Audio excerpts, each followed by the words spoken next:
The provincial election is just over a week away, and we want an opportunity for all of the Lethbridge candidates to talk about their election platforms. Joining me now at the desk is Pat Chizek. She's the Liberal Party candidate for Lethbridge West. Welcome to Bridge City News, Pat. Thank you for having me. So tell our viewers a little bit about yourself. Born and raised in Saskatchewan, came to Alberta, got my university here. Began at the U of A? At the U of A, yes. Okay. I got my first 2 degrees there. Started teaching way up north at John Doe Prairie School.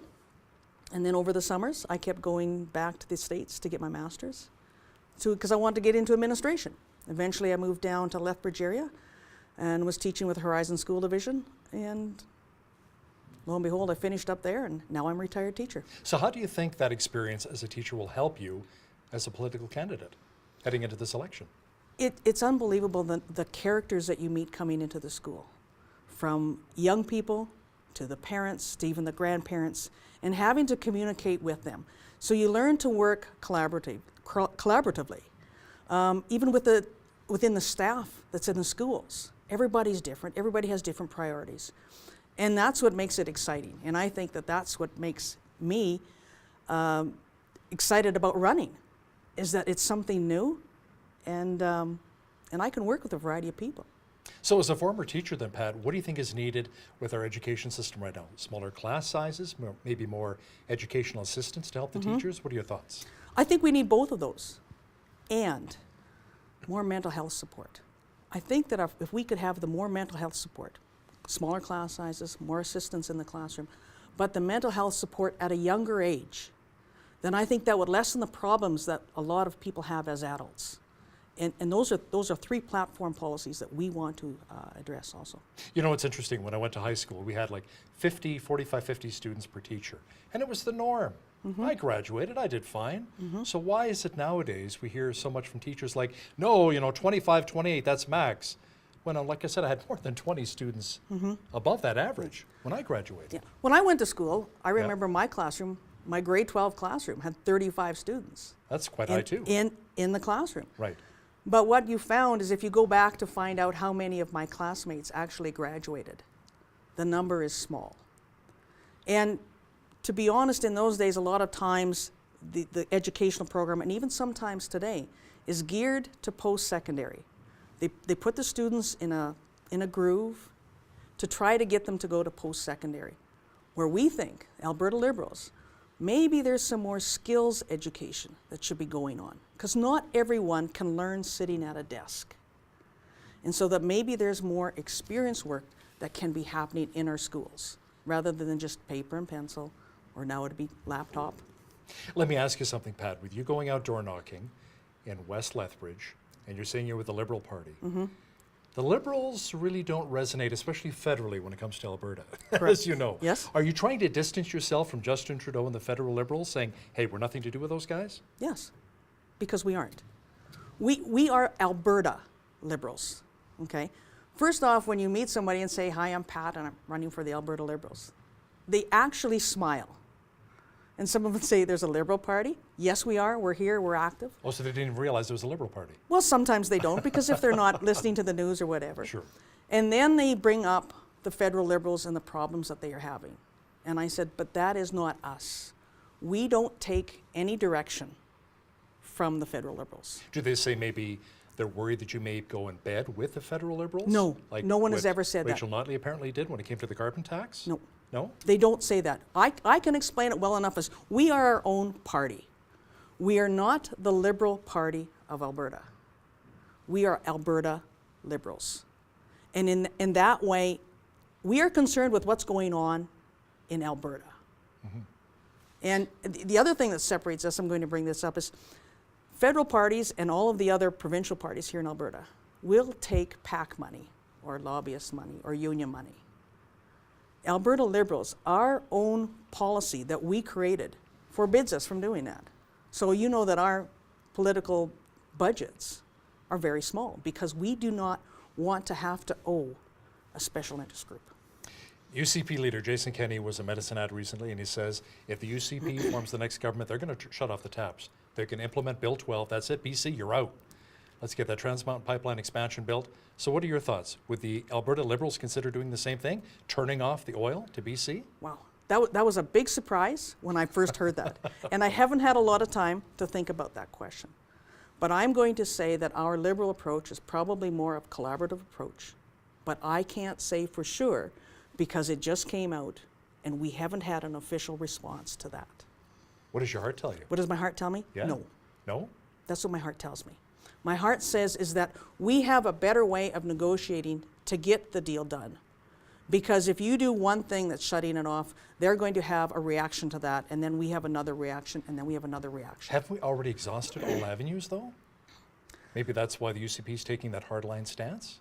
What do you think? I don't think that we've allowed it to go through the courts. I haven't heard of the latest one where they are still having another court case as to when they can do that. I haven't heard what the results of that were. So I'm going to have to say at this time, it's still the status quo, and we're going to let the process follow through. We've had two federal governments, one the Harpers and the Trudeaus, that did not follow the rules, and they tried to circumvent or shortcut, and they got caught. So now when the Supreme Court says you must follow these procedures, and BC is, I believe right now, they're pulling out the last straws. They're getting desperate to try to stop it. And I think that they're going to find that it's going to be exhausted here in the next couple of months. Part of your party's platform is an HST. Now that's pretty scary when you're talking about a provincial sales tax here in Alberta. Right. But at the same time, it's $57,250 tax-free dollars earned as well. So will that actually offset, will it balance itself out? We believe it will. The numbers? Yeah. We believe it will. First off, I actually just figured out on a income tax. That's almost $4,000 that an individual would be having in their own pocket every year.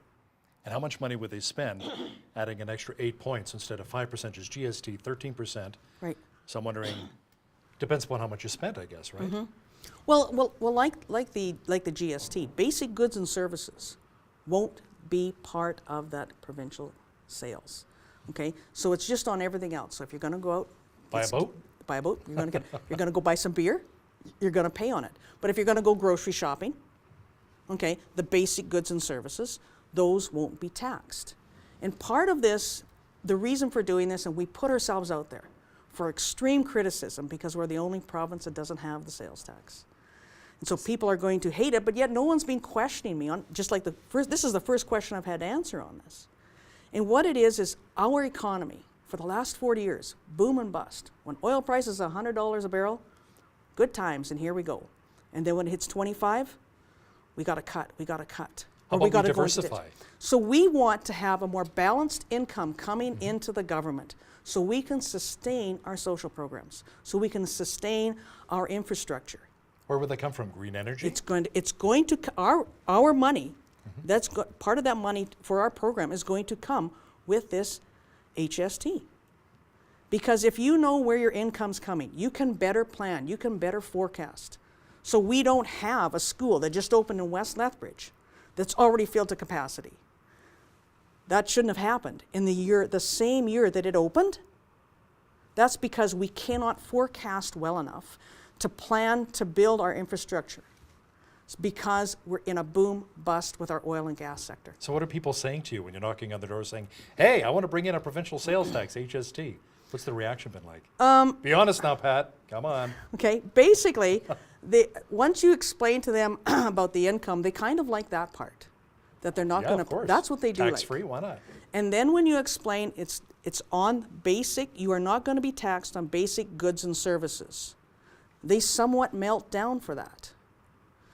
When you try to explain that we're going to have more sustainable, more predictable funding so that we can make a plan for schools. We can make a plan. We can actually maybe make a plan to have a trauma center in West Lethbridge. How about a cath lab that's desperately needed? Yes, that we can know that this is where our medical spending has to go. This is where educational spending has to go. We have such a backlog in maintenance that must be done on our post-secondary institutions. Well, now we've got a plan where we can sustain our income. The other thing that it's harder for me to explain because, like I said, I'm a teacher. I'm not a financial person, so I may make mistakes on this. But if businesses are coming from outside of this province And they want to set up and say, hey, yeah, times are good. Oil's $100 a barrel, maybe, but if it gets there.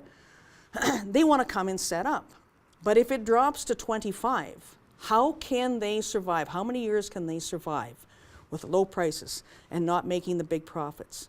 Where if you can create that roller coaster that doesn't have the valleys and the hills quite as high, that is what's attractive. They know I can come in and I can weather $40 a barrel. I can make some really good money at $80 a barrel, but we're not going to have that. And yes, they're going to be paying taxes, but the corporate tax is also going to come down.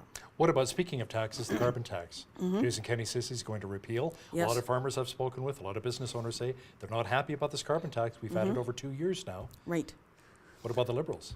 We believe in carbon neutral, or the carbon neutral tax, which basically means the money that the government is taking for that should not be going into general coffers. Okay, this is just like a cash cow for the, hey, we can spend because we're taxing. Right. But we also have to take a look at very specific industries and the impact it's having on them, because our agriculture industry is so vital to Especially this here. province, Oh, yeah, and absolutely. especially in the south, is that if we are enacting measures that are causing them to go under, to not be able to exist, then we as the Liberals, we will sit down with them and say, how can we help you? And if that has to be an exemption, if that has to be something different, I don't know what it is. I'm not the financial person. But I do know that our leader has said this, and I believe this. We are people first, party second. So if that means we have to sit down with farmers on this carbon tax, we will do that. Let's get back to healthcare for just a moment here. Liberals have the Sustainable Healthcare Strategy. What is that all about? That's about getting rid of redundancies. We have At the executive level, you mean, or? Wherever they may occur, okay? We have to have, I personally believe, I want the frontline workers. I want the nurses and the doctors. We need them. We cannot freeze, we cannot cut. We have to ensure that is. But are we getting the best value for our dollar? Does it need to go more localized for them to make the decisions as to what they need? And I am totally opposed to any kind of privatization of our healthcare system. And I will tell you why. What if it frees up the wait lists, though? People can afford it? No one has been able to tell me how it will free it up. How are we going to have, we have X number of beds for our patients to recover in from surgery. Okay, and those surgery recoveries, and I know this, can take 2 days, 4 days, or weeks. That bed is there. Okay, so we only have a limited number of surgeries that can be done, period. And the private healthcare system is going to allow the 20% of the population who can afford it. So all it's going to do is they are going to get in quicker. Yes, that will happen. But right now, people who have that kind of money can go down to the States and access the private healthcare system there.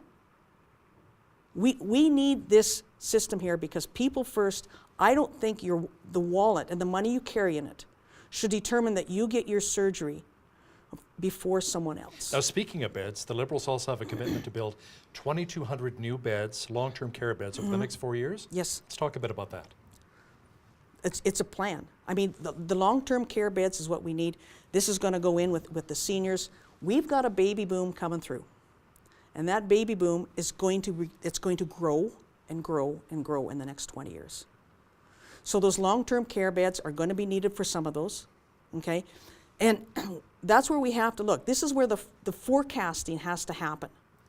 And you have to be able to also forecast where the money's going to come from.